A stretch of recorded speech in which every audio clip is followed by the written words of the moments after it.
I got Jay Whatley with me this week. What's up, dude? How you doing, bro? Hey, let me just start. I want to say right off the jump, I am so envious of your studio here, your digs. This is sweet. It's nice, bro. I'm digging it. I really like it. We're doing a lot here at Cohab, and they're letting me use the studio. It's pretty nice. This place is awesome. I've walked by a million times in the Red River District, and when you said it's under the bridge, I was like, wait a second, I know where that is. Yeah. But I didn't realize this was here. This is awesome. Yeah, it's sweet, and we're talking about doing more upgrades and stuff here soon. I like it. So Jay, you are a local TV person. Radio personality, TV personality, MC, wedding DJ. I mean, you name it, man. Tell me, like how that stuff developed, like from age 5 and up. You know, Wow, how did man. that happen? It's so weird because I never wanted to do anything like this, like radio especially, like that. That's what I started doing, and everything that I do, it all stems from radio, right? So without that, then I get nothing else. Right. But no, I grew up in Shreveport, never left in Keithville actually. I lived in a trailer park on Buncombe Road called Blue Ridge. I'll never forget it. And then I lived in a trailer park in Keithville called Southview Estates. Okay. Both are awesome. Well, that's interesting because I grew up in a trailer park too, man. Come on, man. You and me, we gotta stick together, baby. Yeah. I had a single mom raised me and my sister. And I went to Walnut Hill for 9 years. Really cool school. I love it. I still go back there all the time. Then I went to Evangel for high school. Right. When I was at Evangel, I played baseball. Like I wanted to play baseball forever.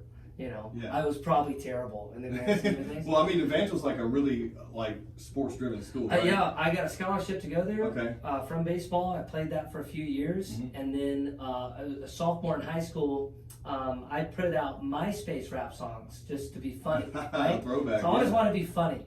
I did rap songs, but about Calvary. About the so that's the competing private school for listeners that don't know the area. It was the there's nothing better than a juicy Christian school rivalry. Yeah. You know. So I would put a song on MySpace, and then they had a guy that went to Calvary that would put a song on MySpace about us, and we would go back and forth. Okay. And trust me, those songs are burnt and they'll never be found. I keep them in a safe inside another safe in a vault.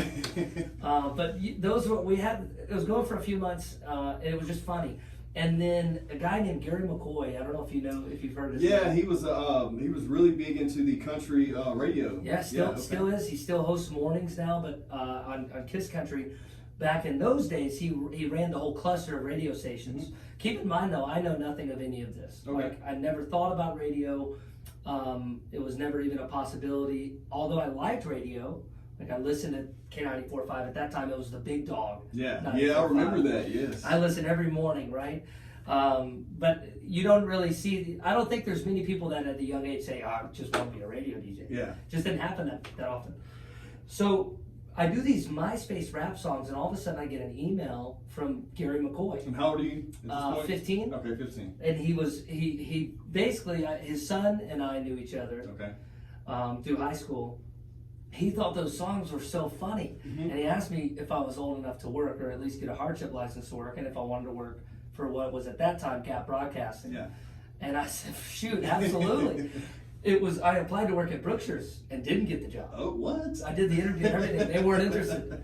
Brookshire's a local grocery store, by the way. Yeah. Brookshire's is. I went to go bag groceries, and I did the interview. I was so excited to get a job, move out, get my own place. Yeah. And then a couple of weeks later, I get a job at the radio station, and I've been doing it ever since. That was 12 years ago now. Nice. So I loved it. But even then, when you get in, it's like you're really not making a lot of money. Yeah. You're trying and you're hustling, you're grinding, but you're only working an air shift worth of hours. So I'd get like 4 hours a day. I would do the mornings on K94.5 to go to school. Okay. And then work all the weekends. Yeah. So the reason I say that is come back to your original question. Like nightclubs and weddings and television stuff, all of that came from just a drive to make more than what you can. So it's like, well, I'm doing weddings. I mean, I'm sorry, I'm doing radio, but every other week someone's asking me if I'm DJ weddings. I don't have a clue how to DJ. I've never DJed anything in my life. Radio, you're not really DJing. Right. It's just there, and you pre-record that, right? Yeah. Sometimes no, it's still live, but just it's not like my point is we're not pulling out CDs, right? And running it like it's all digital. It's all up there. It's easy. So that was the first thing I did. I bought a bunch of DJ equipment. I figured that was just a lot of money that I wasn't making. Okay. And so I've been doing weddings for like 10 years now. I got into my first club job, I was 18, and it was Chicky's Boom Boom Room.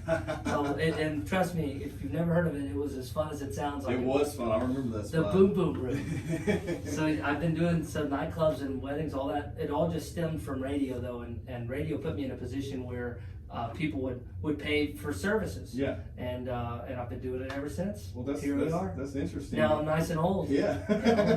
Still doing the clubs and the weddings every weekend. Yeah. Well, it's interesting because to be that type of personality and do that on a daily basis, you have to be passionate about it. You just can't go to work and not enjoy it. I feel like what you do when you bring energy and you're giving out this hype, whatever it may be, whether it's playing music for someone, their maybe once in a lifetime event, as a wedding, or when people are trying to get out to the club and let loose and kind of relax. You're so right.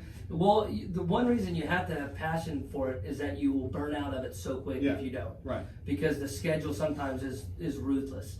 And even nightclubs, bro, that's every Friday and Saturday. Downtown, that's 9 p.m. to 6 a.m. Yeah. And now I'm in Bossier, it's not as bad, but it's a nightly, every weekend, every Friday and Saturday. There's no dates. Yeah. There's no going out with your friends. Right. But you have to love that part of it. Yeah. And I've always loved it. Like I've never gone to work at the radio station and thought, God, I just don't feel like doing this today. Yeah. Of course there are bad days, but at the same time when you get in, when you get into your studio, right? My studio's not nearly this nice. I'd be the happiest guy in the world if I was in here. But you get in and it's like all the other stuff that's going on is non-existent. Yeah. And so for 4 or 5 hours, it's just you in a small room talking to thousands of people, and it's still magical. Yeah. There's theater to it, and I've always enjoyed that side of it. So. Okay, well, I mean, and with that, with all those things you're doing on a constant basis with the hectic schedule and stuff, I mean, what I really want to talk about today, of course, you're so theatrical and you're a great guest, but balance, as a whole, because you're doing all this, but you also have 2 girls, right? Yeah, I have 2 daughters, Okay. 2 that I know of. Yeah. Well, how old are they? 7 and 4. Okay. They're great, man. Yeah, and you have them, how often do you get them? I have them pretty often. You have them pretty often, so you're having to balance working nightclubs, doing weddings every weekend, especially during that season, I'm sure, and then getting up and working a day job, being a radio host. I'm sure that's insane, dude. It's crazy, but I think I don't really look at life as like a balance. Like if you do this, you have to do the other. Right. It's really more of you have to do all of these things. Yeah. Just do it. Yeah. Just get it done, and then most days, like especially have the kids, the days are rough. Like I live in Benton. Yeah. It's a pretty good ways That's outside of probably town. it's about 30 minutes north of where we're at now. Yeah, a little bit ways outside of town. My oldest daughter goes to school here in town. Okay. And then I work on the other side of town. Yeah. So every morning, just to get to work, I got to drive an hour and a half or 2 hours just to get the kids situated. And then my oldest daughter is with me pretty much every afternoon while I'm on the air. Okay. Which is cool. That a lot is of people great. can't just bring it. A lot of people great. got to pay up and find sitters. Mm-hmm. So for me, my daughter's just usually in the room. She hates it. Oh, really? She thinks it's the most boring thing. She asks me, why don't I get a normal job? Like it's lost its cool factor with her. What? But the weekends are certainly the worst. And I have a really great family. Mm-hmm. The girls have grandparents on both sides that always watch them, and they know that I'm working on Friday and Saturday nights. Okay. So they always have somewhere to be or somewhere to go until I get done Sunday. Balance is just a weird thing because I just work. It's like I said, I have a week's worth of objectives and things and weddings and nightclubs. Yeah. Just got to do it. You gotta feel the schedule. But I enjoy that. You're the same way. I've known you for a long time. You're busy too. I think a lot of people, they say, I don't want that life, and they live it and they hate it. But there's another breed of people that they love that busyness. Like if they're not, like for instance, I'm on vacation this week. Right. I've you're been still sitting here doing what you do for a I've living. been to the radio station twice. And I'm here with you. Yeah. I think some people just need that. They Yeah. need to have the next place to go. That's me, man. I can't sit still. I feel like if I'm sitting still, I'm not being productive. And in this day and age, if you're not productive, you're not relevant. Well, don't get me wrong. Most days I'm not productive either. Yeah, but okay. So answer me this: what do you do on your downtime when you're not doing all these Nothing. other things? I don't do nothing. Just turn off. I go bowling. Okay. I love bowling. Is it? That's interesting. Do that like once a week. I try to. Nice. Sometimes. You haven't started a league yet? I'm on a group. Yeah. we got a group. Oh, I need an invite because I was talking Let's about go. this to a buddy a few weeks ago. My business partner, Chris Hemingway. We were talking about this. We went and bowled. And we were like, dude, we should start a league. I definitely Come on, need to. man. Yeah. You got to come with us. So I've got a group from high school, group of friends in high school, our senior year in high school. We started bowling every Wednesday called the Bowling Stones. It's like 12 or 14 of us any given Wednesday. We go and get really drunk. Yeah. And we're all, the funniest part though is that we're all serious bowlers now. That was a long time. I'm not gonna So it age started as myself. fun and now you're serious about it. It's still fun, Yeah. but we have a It's big a trophy that competition, yeah. gets, we all have, 3 or 4 bowling balls that we bought that we have drilled just for our fingers. We got the shoes, Okay, yeah, you're towels. serious, yeah. We love it. I love bowling. I do. It's on all my dating profiles. It's a con. Okay. Having bowling. Steer clear. Yeah. Bowling's fun. I like to gamble. Okay. I don't do that as often, but I love playing poker. Okay. But honestly, if it's not bowling or playing poker, I also don't have many nights or the days, to do things like that. But That's what I assumed with that schedule. I figured the small amount of free time you do have, what is it that you fill those with? no, like I said, that's also counting not having the girls as free Right, time. right, exactly. If I have time, I want to be with them. Of course. So on the nights where I have the girls, we twice a week I'll get them both and ask them in the car. After I pick them up and we're going home, it's 6 o'clock, it's 7 o'clock at night. Yeah. What do you want to do tonight? And whatever they say, we have to do it. Okay. No questions asked. I love the nights when they say McDonald's play place. Yeah. I hate the nights when they say Chuck E. Cheese. Luckily, they're on more of a McDonald's swing lately. Yeah. The play place and the Chuck E. Cheese thing. Yeah.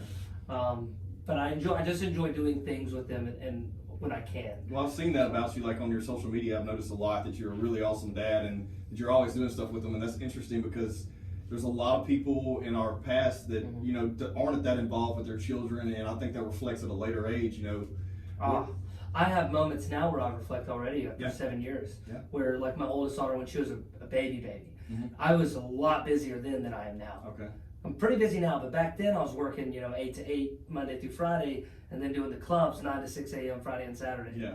And when River, my oldest, was a child, was a baby, I didn't spend that much time with her, and I hate that. Yeah. Also, with I grew up, my dad, who I still know and talk to this day, but I mean he left us when we were 2, or when I was 2. Interesting. Okay. And he was out. Okay. And I don't hate him at all. Yeah. It is what it is. Like I get it. Life choices and life paths. Like it happens. When I was a kid, of course, I thought the guy hung the moon. I saw him once a year. Yeah. If that. Yeah. But I think as a dad, as a father, like I got to see firsthand of what it's not done. Right. What's the word I'm looking for? What's you missed out on? I got shown what I missed out on. I got shown how not to be a good father. Right. And I wanted not to, and like I said, I still talk to my dad. He's great, but I would never want my kids to go through what I went through growing up. And so every day I'm reminded of that. And I love just if they don't want to do nothing, we're just at the house chilling. Yeah. What do you want to watch on TV? What are we eating tonight? They're my best friends in the world. And so I love spending time with them, and I don't ever want them to have a moment where they miss me. Okay. I don't want them to miss me. Yeah. I always want to be with them, and they're great. They're the best, man. Well, so hanging out with them all the time, I see you doing. You guys are really creative. Like you're creative in your personal life. You have to be creative in your work life, but it's not that often where you see someone that's creative in their work life and they go home and be creative too. Because it seems like whenever you guys are doing stuff, you're doing stuff. Different things. You're not doing the same thing all the time, or you're mixing it up, or it seems quite theatrical. Do they get a lot of their traits from you? Are they similar to you? Are they opposite? Or? I feel like my oldest is. Okay. My youngest, I don't know who the milkman is. That is responsible for my youngest. She and I could not be any more different, but in a cool way. Like we just disagree on everything, and she doesn't think like I think. Yeah. But that's the cool part about having 2 daughters. Yeah. They can both be so different and pull from one parent or the other. My oldest is my twin. We laugh at the same jokes. We have the same sense of humor. A lot of the videos that we do, they're River's ideas. Like River will say, "Well, we should why don't we do that?" Like this is such a horrible example, I'm sure, in the grand scheme of videos we've done. But like last Christmas, we were just in the house, and River wanted to do a video of all 3 of us singing one of their favorite songs, and we do that. And it's not meant to be funny. Like they're having it, and I'm just, I can't really sing that well. And then we get done, and River's like, no, do it again, but this time I'll interrupt you and tell you that you sound horrible. I said, all right, let's go. So this time we do the song again. I get 5 words out, and she screams at me, "Dad, you're horrible!" And we posted that video. It takes off. It's so funny. Of course. River is she's a very smart person. Yeah. And she's super creative, and she loves when people recognize her. Okay. If we go out, of course, I'm still big-headed and cocky and arrogant. So if we go out and somebody comes up to me and the girls at Target, then of course, in my mind, I'm like, no doubt, listens to me on the radio. Yeah. Just wants to say hello. And I'm telling you, 9 times out of 10, they're like, is this River Whatley? And she eats that up. She loves it. Well, do you think that her getting that attention and seeing what you do? You said she really doesn't like being in the studio with you, but she likes all the attention as far as social media and being a personality herself. Yeah. What do you think? What do you see her getting into? What does she think that she wants to do? I've got no clue, man.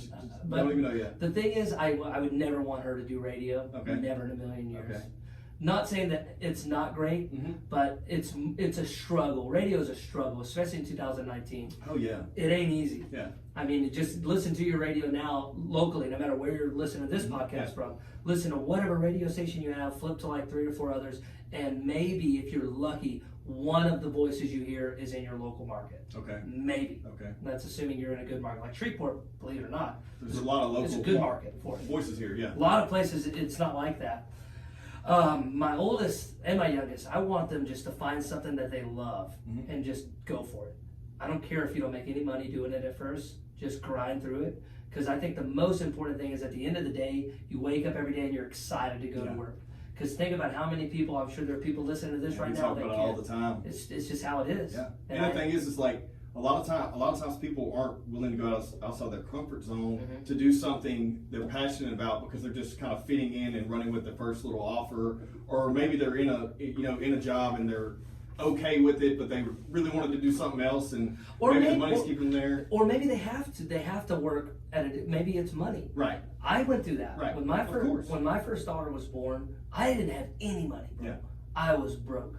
And when we found out she was on the way, then as every parent I believe should, you have to figure it out and commit to it right away. This is the life that I want for my child, so I'm going to do everything I can to give it to her. Right. So for me, that meant I have to stop doing radio, and I was done with radio. I didn't do radio for almost a year. Really? Okay. I went and sold cars. Really? Made more money in a year than I ever made in my life. But I can certainly see. But you came back to what you loved. Yeah, I got lucky, man. Okay. So I sold a car to a guy that owned a studio in Shreveport. Okay. That guy happened to be, I'm not going to name his name. He was partners with a guy named Brady Blade, who's a legendary musician from Shreveport. Okay. He owned Blade Studios. At Blade Studios, the Sirius XM radio show and CBS Sports Network national TV show was filmed and shot, the Tim Brando show. Okay. And they needed a producer. Really? So that's how I got back into radio. Okay. Sold the guy a car. He called me the next day and said, hey man, are you you don't want to sell cars forever, right? Do you? And that's so that I got really lucky. My point though, I can certainly see where people are, where you just have to make ends meet. Right. And so whatever that means. Sometimes you got to put your own thing on the back burner. Yeah, no, I agree. But now we have so much information at scale that we're able to hustle on the side and build that up. Totally. It may take 10 years to get to where we want to do our passion while we're doing our daily. But if you're willing to suffer through that, that time, and you're not really enjoying what you're doing, but you got to make the money, then you keep going. And you, after hours, the 2 p.m. the 7 p.m. to the 2 a.m. Yeah, you can put some time in there. You're just sleeping. Yeah, exactly. That's why I do nightclubs still. I would just be sleeping. Exactly. I believe no matter what, I think more so in 2019 than ever, and 2020. I think if you're passionate about something, there is a way to make money. There always is. Now, 20 years ago, no. 100%. Because we didn't have information at scale. We couldn't access anything. We didn't have these mobile devices we could pick up and literally talk to someone across the world. You're so right. So I think that it opens up so many opportunities. Going back to when you were younger, I'd love to. Were you the class clown? So 100%. Okay, so everyone listening, if you were the class clown, you have a potential career as a personality. I'll tell you, those two things, they gel well together. Right, I figured so, man, but I had to ask because I wanted to see if, see what the answer was. I wasn't a class clown for some people I guess are, they just want to be disruptive. Yeah. I wasn't like that. I was a class clown in that I wanted everyone just to like me. Okay. As weird as that is, I just wanted, and when I say everyone, I don't want you to think that I mean a couple people. I mean, I want every single person. And it drove me, man. It drove in middle school, high school. I don't know what it was about me that I just wanted, maybe not validation. I wanted people to believe that I made their day better. Yeah. However that happened. So yeah, I'm the only guy. I'm telling you, there's no way there's another person I made straight A's in school. Really? Great grades. Interesting. I never did anything wrong, right? And I've gotten suspended from school probably 5 times. Really? For talking. For talking. Wouldn't stop.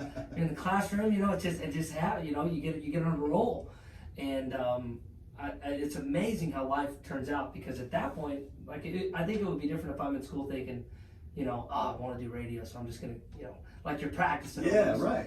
Never You had no in clue. years that I want to do that. You just Never. stumbled upon it. I just like the enjoyment of making someone else laugh, or keeping them entertained, or making them happy in general, or make their day better. So I always loved doing that. And then in high school, it just worked out. Well, I also, you know, someone told me the other day, I can't remember who it was, that you were quite the ladies' man in high school as well, Hey, man. now, hey, you were talking to someone that is getting me confused with someone else. No, I mean, I don't know. No, I wouldn't say I was a ladies' man. I don't know. Maybe it was just all the attention you were getting. Maybe it was all that that's attention. What it was. They You know, confused it with I something looked else. like a little rat in high school, Really? man. I weighed about, I'm little now still height-wise. I'm only 5'6" or 5'7". But in high school, middle school, I mean, I was 110 pounds soaking wet. Yeah, Little that's short light. thing. That's light. But like I said, I could make you laugh. You'd be You could entertained. commit some attention. Oh man, I don't know. I think I only had like one girlfriend in my life. Okay. One real, like, we're dating. Yeah. Before baby mama. Yeah. Before I dated one person, and that was a Playboy playmate. Really? Yes. Interesting. Pretty good track record, huh? I am not mad at you at all. No, that was the first person I was actually. I'm not gonna tell that part of the story. But we dated for a few months. You know? Okay. So my point is, I don't think I was a ladies' man. Well, hey, you can update your resume with that at least. But if people think that I was, I won't argue with them. Hey, I'm just telling you what I heard. That makes me feel pretty good now. So I mean, looking that's back. pretty good there. Man, that was pre-fake teeth and everything. I can't What, imagine. fake teeth? Yeah. What? Are you kidding Dude, me? I you're got a killing whole the- fake grill now. Really? Mhm. Well, how did that happen? Just I went in. I got work done with the Mudbugs. The Mudbugs dentist like 10 years Which ago. is a hockey team. Mudbugs, Yeah. our local hockey Yeah. team. I do announce work for them. Years That's and another years thing and we forgot years about. ago. See, man, you're just doing everything. Gotta make money, Yeah. man. I had messed up teeth, and the team thought that's how you know your teeth are bad. Like If a hockey player tells you you have bad teeth, a hockey bro, you player's gotta- dentist comes up to you and's like, "Hey, if you want to stop by my office, here's my card." I swear to God, that's all the guy said. Man, that's So he hooked me up with some, and then it was time to get them fixed and replaced. And I found the greatest place, a Brighter Smile. They were awesome. I hadn't been to the dentist in a long time, and so they hooked me up. Well, that's interesting. So my point is, in high school, not only was I little bitty, but I had messed up teeth too. So you just had the attention. Couldn't have been a ladies' man. Yeah. There's no well, way. hey, well, someone lied to me, bro. No, he told you the truth. I was. I'm being humble here. Well, let me get to a lot of my listeners. A lot of stuff we talk about, you know, on a daily. Is I'm in marketing. You're in a form of marketing as well, and we're always directing attention. I feel like we sell attention. That's what we thrive on, and that's what the society as a whole is thriving on right now. Like, so what's your stance on social media? You said you got your start in MySpace. Crazy. And then it grew into Facebook, of course, and then we have Instagram, Snapchat, and now we have a few other platforms, TikTok.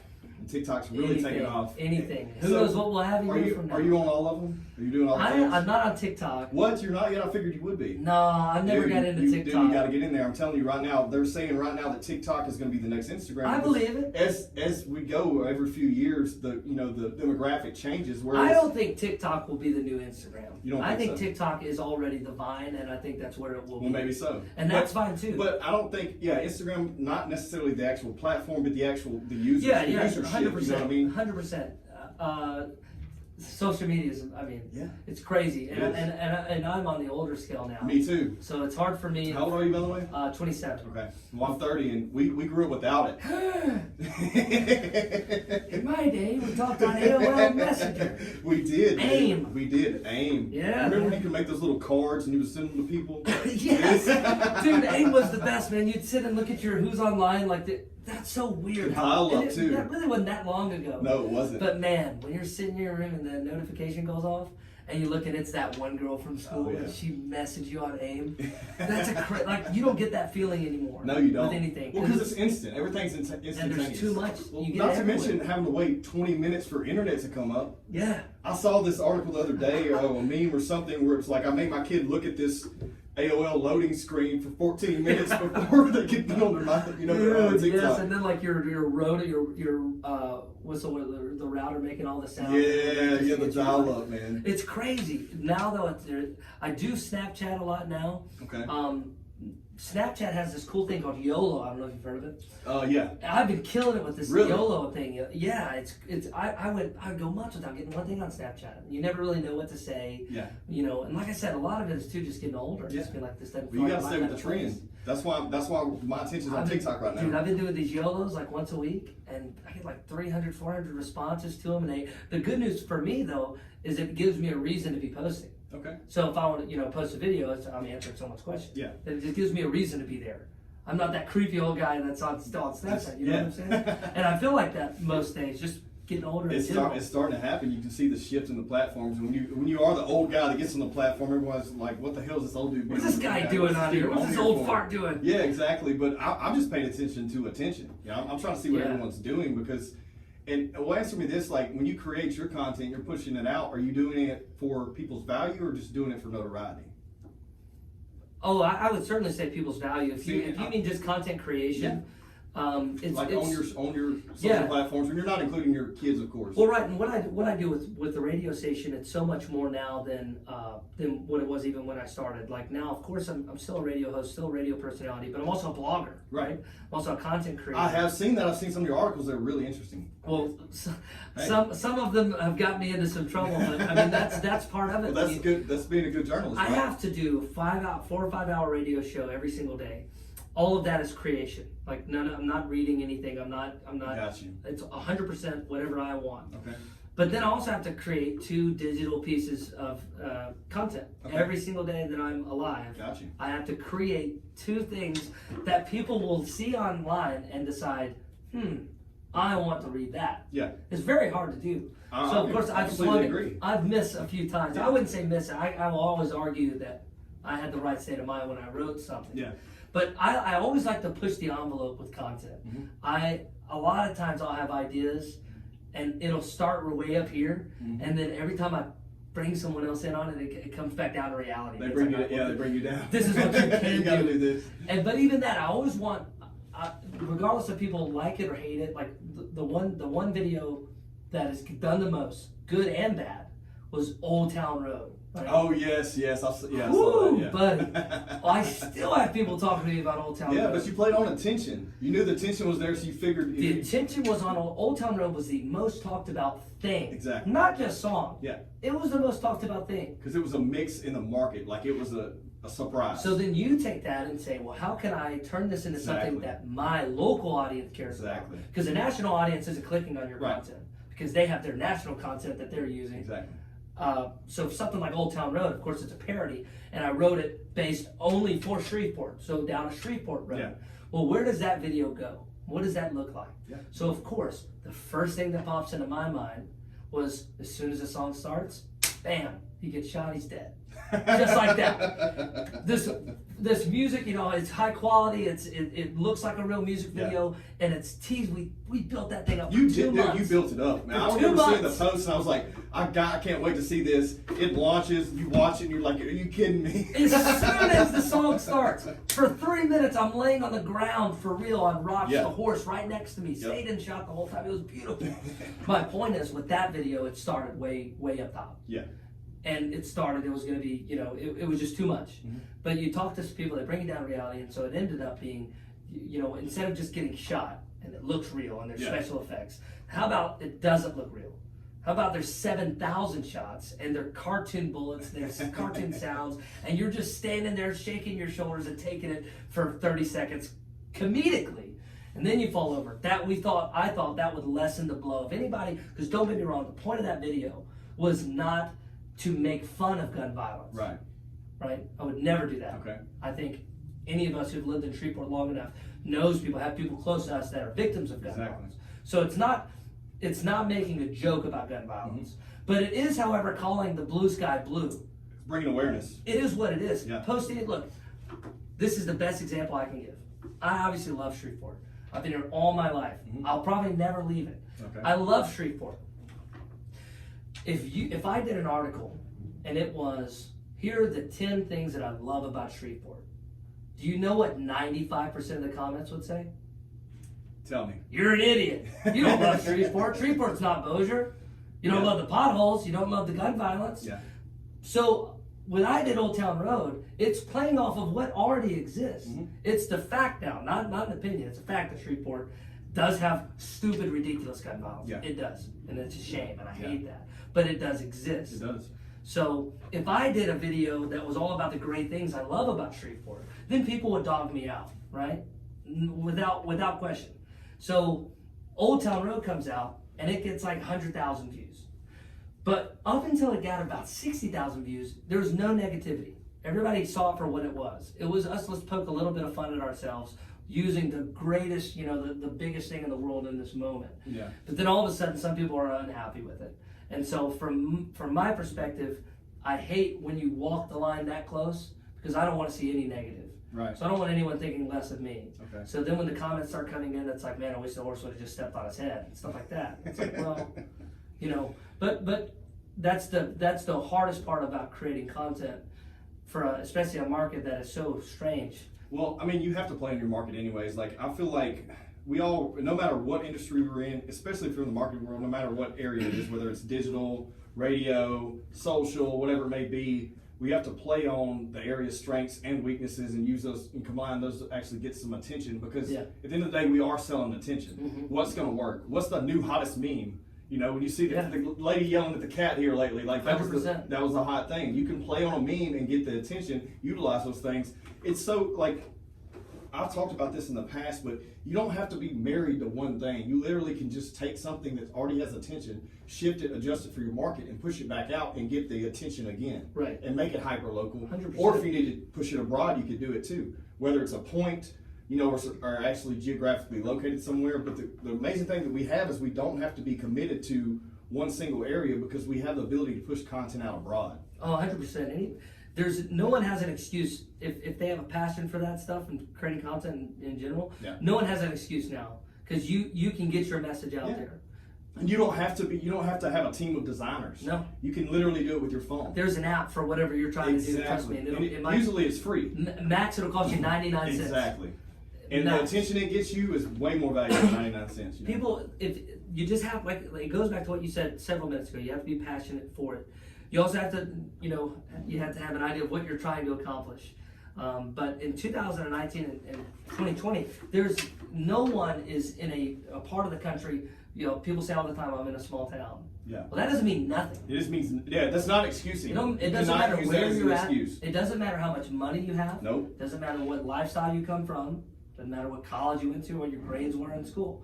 All that matters is that you want to do it. Yep. If you want to do it, then just go for it. The ability's there. Trust me, you're gonna miss a million times more than you hit. Yeah.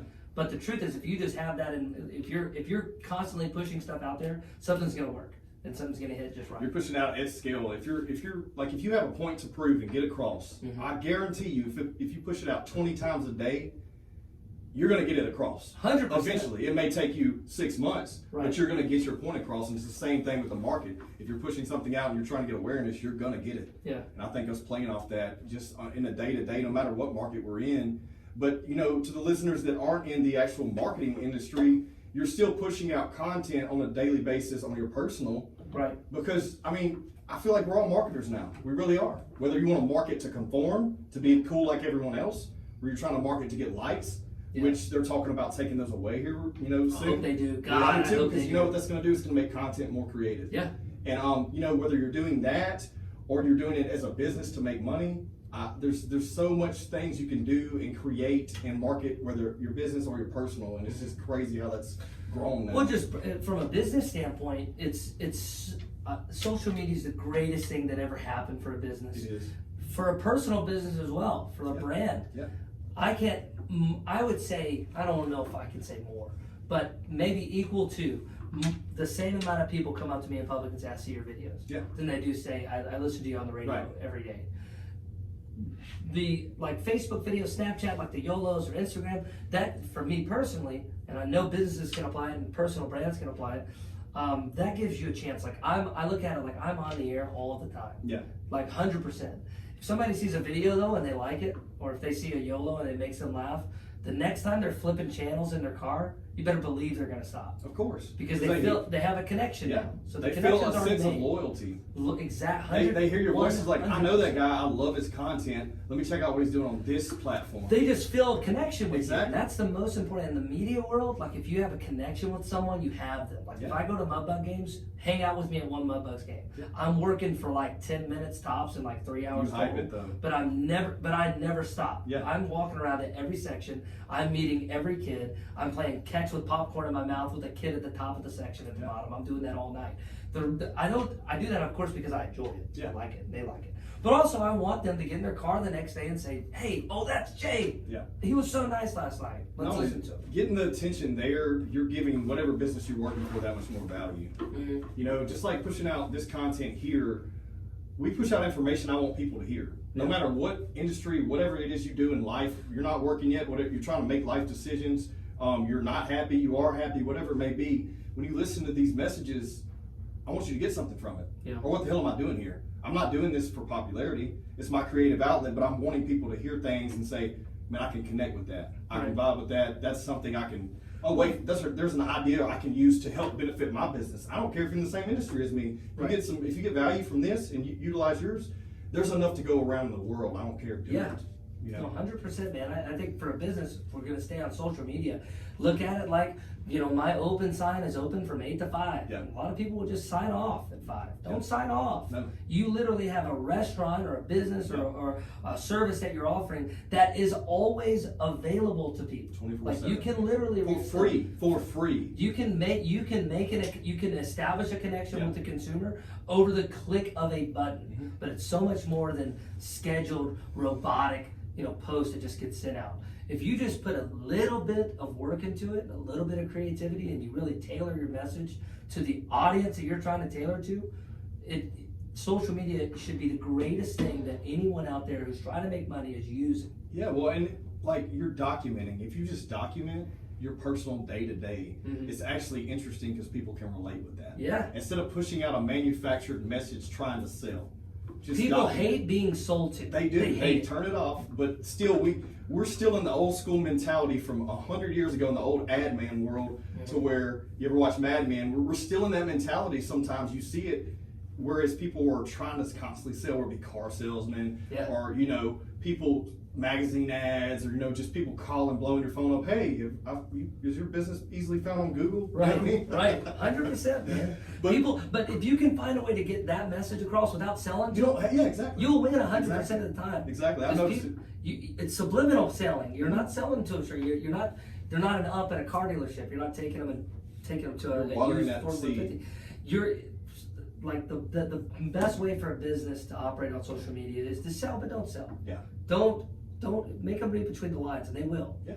And they like that. People don't like getting sold to. Yeah, I mean I completely agree. Well, look, Jay, I have a gift for you. So I guess I've known you, kind of knew you back in the day. I wasn't cooling on the scene when you were, DJing back in the day at this nightclub. At the spot, baby. Yeah, Phoenix Underground. Yeah, Phoenix Underground, man. And I'm sure if anyone's listening, I guarantee you, everyone who is listening who's been there has a story to tell. Yeah. Okay. Well, 100%. we have quite a bit of stories. But I have something for you because I feel like when this particular item come out, it blew up. Okay. Everyone was talking about it. Is it a bobbit? No, it isn't. Okay. It's something way more, it's way better than that. Okay? All right. So this item come out, everyone was talking about it. If they were at a bar, whether it be a hole in the wall, Phoenix Underground, a massive club, it doesn't matter at this point. Restaurants have it now. Okay. What is this? Oh, it's the little things, man. So Fireball. Yes. Fireball. We were on the scene back in the day when my baby, she's so beautiful. When this come out. Yeah. I'm sure you have a lot of stories associated with that bottle right there. I hate liquor. Right? I hate it. Actually, you know what I'll do? Just because I like you. I'll tell you a story I've never told anybody Tell else. me. God, I hope my mom doesn't hear this or watch this. So I don't like liquor. I've never liked liquor. Okay. I drink beer too, but I like beer, but I only drink it if I'm with friends. Right. I hate liquor though. Understand it. If it's a shot, it's going right over the shoulder. Right. I hate it. I hate all liquor. back in those days, Fireball really hit. Yeah. Right? It hit hard. It's probably 10 years ago. I mean, it came on the scene, it was blowing up. Phoenix Underground is killing with Yeah. Fireball, right? So at Phoenix Underground especially, Phoenix was the worst, but most of the nightclubs I've worked at, that's how you know if you're doing a good job. People will just start bringing you shots. Yeah. They'll reach it over. Of course, that's how you get roofied, but luckily everyone sees me. They're not roofied. They're not trying to take you home. Yeah, no. But this is before your teeth got fixed. Now they probably would. Now they would for sure. I don't take shots anymore. God, I love this bottle. So I'm at Phoenix Underground, and everyone's taking these Fireball shots. And a couple of friends who I knew brought me a Fireball shot. I'd never had one in my life. Okay. This was a long time ago. This is at probably 9 o'clock at night, though. So the night's just kind of beginning. Mm-hmm. It's kind of slow. In the That's club. slow at 9 there. I'm telling you, I've never told anybody this story, but know me. Know when I say it, it's 100% true. Okay. Tim Huck's the only one that knows this story. So I take the Fireball shot. And if it was anybody else that handed it to me, I understand I wouldn't have taken it. Right. I would have just threw it over my shoulder. I hate shots. I like this Fireball shot, though. Okay. Cinnamon, a little spicy. Yeah. Didn't hit me hard, though. All the other ones hit me hard out. My face looks hideous for 30 minutes when I try to get it back to its normal positioning after I drink liquor. This Fireball, though, not so much. Took one. Loved it. I took about 20. What? Yes. Legitimately, I no doubt took more than 15. Okay. I'm hammering these suckers. I love them. Like, they're crazy. I don't think at that point I'd ever been drunk on liquor. I've been drunk on beer, It's a whole other mood. So I'm telling you, I know this sounds stupid. I was of age, but I'd never really drunk liquor before. Yeah. I'm hammering these things. And they're telling me, like the bartenders who I know, Yeah. they're like, dude, you need to chill out. But I'm not drunk. Like, I'm fine. I'm hammering, and I'm DJing, doing good. Phoenix Underground, luckily, there's 2 DJs. Yeah. All right. At Phoenix, now it's probably 11:30 at night. It's getting busy. It's almost to the point where it's really busy. At Phoenix Underground, there's the bathrooms, right? They're in the far back end of the club. It's a huge nightclub, right? Biggest one in Shreveport. They're on the so when it gets busy, if you're DJing where I'm at, you're upstairs, kind of. You got to go downstairs. It's a hassle. So there's a little like storage closet with a drain right next to the DJ booth, right next to like the little raised VIP area. There's just a little storage closet with a big old drain. Yeah. So a lot of busy nights, you just go in there and pee in the drain. Yeah. It would take too long to go to the bathroom. I swear to you, bro. Been playing for a couple hours, drink at least 15 of these beautiful Fireballs for the first time ever. I went to go pee. I remember doing this. Okay. I just had to go pee. I totally fine, opened the door, went to go pee. And then I woke up and it was 9:30 in the morning and I was locked inside Phoenix Underground. Holy shit. Yeah. I swear to God. That's the 100 longest million. piss in history that's been taken after taking Fireball shots. I went to go pee, and I'm telling you, I remember this so vividly. I wasn't even stumbling, bro. I went in there, started peeing, and I woke up and it was 9:30 in the morning. That's insane. I opened the door, and I'm like, imagine my confusion. My pants are like around my ankles. Holy I'm in this shit. storage closet that's leaning against the wall. I charge my phone. I've got millions of text messages and missed calls from my boss, Tim Huck at the time. Had no idea where you were at. Not mad, more like worried. Concerned, yeah. It's like, dude, are you okay? We haven't seen you all night. What happened? Where are you? I'm scrolling. The other DJ that took over, he's freaking out. Not mad, just worried. And then I go to leave. Of course, all the doors are locked. The elevator's shut off. There's only one exit I can take. As soon as I open the door, the alarms go off. I trip the alarms. It was the worst morning of my life. But that night I bonded with this liquor. And you still drink it, right? Every night. Every night that I'm working. Yeah, because I know we've taken a few of those together. And it's just, I feel like it's the cliche shot, but now that you've told me that story, I will not judge you for loving that liquor right there. I'm telling you, I loved it. Now, granted, now I treat it right. It Yeah. treats me right. And it's funny, at the club now, everyone knows what I drink now. So I don't ever get the white, the clear liquor or anything like that. People just bring me Fireball shots. And I still take a lot of it. Well, what if this location that you're at, hanging out, partying, someone offers you a shot? What if they don't have Fireball? What if it's hot damn? Will you substitute that? I'll do a Jack Fire. Jack You ever Fire. had Oh, Jack that is Fire? the new stuff. That's something. Yeah. Okay. I don't like it. Okay. It's only if they don't have Fireball, and it's only if I really feel like drinking. Okay. Because I'm not really a drinker. But if I'm out with my friends, if they don't have Fireball, I'll probably burn the place to the ground out of anger. And if I don't do that, then I'll just get some Coronas. Well, dude, Those always do the trick. It's been great today hearing that story and talking to you. No one's ever heard. I've never thought. No one knows about that. I feel honored, and I feel like when this goes out, you're going to get a lot of feedback on that. Look, these people, they've all been there. I guarantee you they have. You've been there before. I had just never been there. Yeah, I guarantee you. I went there. Yeah. Well, if you're on shots, anyone can attest to this. I'll go out. There's been a million nights where I went out and I said, I'm just going to have 2 or 3 drinks. Yeah. Me and my buddies have done it. Next thing you know, someone offers you a shot. You got to take it. I'm a gentleman. You can't say and no. I have good manners. I'm like, hey, yeah, I'll take it. Yeah. Thank you for buying me a shot. Next thing you know, it's 2 or 3, 3 or 4, 5 or 6, and then you're leaving Phoenix Underground at 9:30 in the morning. They hit you like that, though. Yes, it hits you. It's the craziest thing. And even at the club, I don't really drink too much now. If I do, I Uber every Friday and Saturday night. Some nights, though, I'll go in there with a mission. Yeah. To get Phoenix Underground 9 years ago plastered. Fall asleep in the club. Well, dude, it's been great talking to you. Is this all we got today, dude? Man? I think we're almost out of time, man. I think we have about 5 more minutes. Is there anything you want to add? No, I appreciate you. I think this is a great podcast you got. I listened to the other ones. I wish I could have got on earlier. Yeah. But I'm happy that you asked me to come on. Really, I'm proud of you, and I think it's a great podcast. Man. Well, I'm glad that you took the time out of your vacation, staycation, whatever it is you're doing right now. I wouldn't want to be anywhere else. Man, I love it, man. Now, look, I got a podcast coming up. I'm going to plug that. Please plug it. I got a podcast. It's starting in January. I'm excited about it. It's called Jay Talkin'. Okay. Not to be confused with the video series Jaywalking. Apparently, my creative people aren't that creative. It's going to be Jay Talkin' starting in January. Okay, well, what is this? What are the topics going to be on this thing? I don't know. Idea. They wanted the first. They gave me the idea first called the Chronicles of Jay Whatley, where it was just a story. Every episode was 1 or 2 of those stories, like the Fireball one. Yeah. And then they ended up switching it around. So I really have no idea. They'll tell me what it's going to be about. Okay. And I'll do that. Well, I'm looking forward to listening to it, man. Yeah. And hopefully, in the next few months, after you get it rolling, you can come back on, we can plug it, we can talk about some more stuff. I'm in, man. I'm in anytime, for real. All right, I appreciate you, dude. Thank you so much for coming on today, and everyone, please subscribe to the podcast. Thanks. Sweet, man. Was that all right? Yeah, it was great. It was awesome, bro.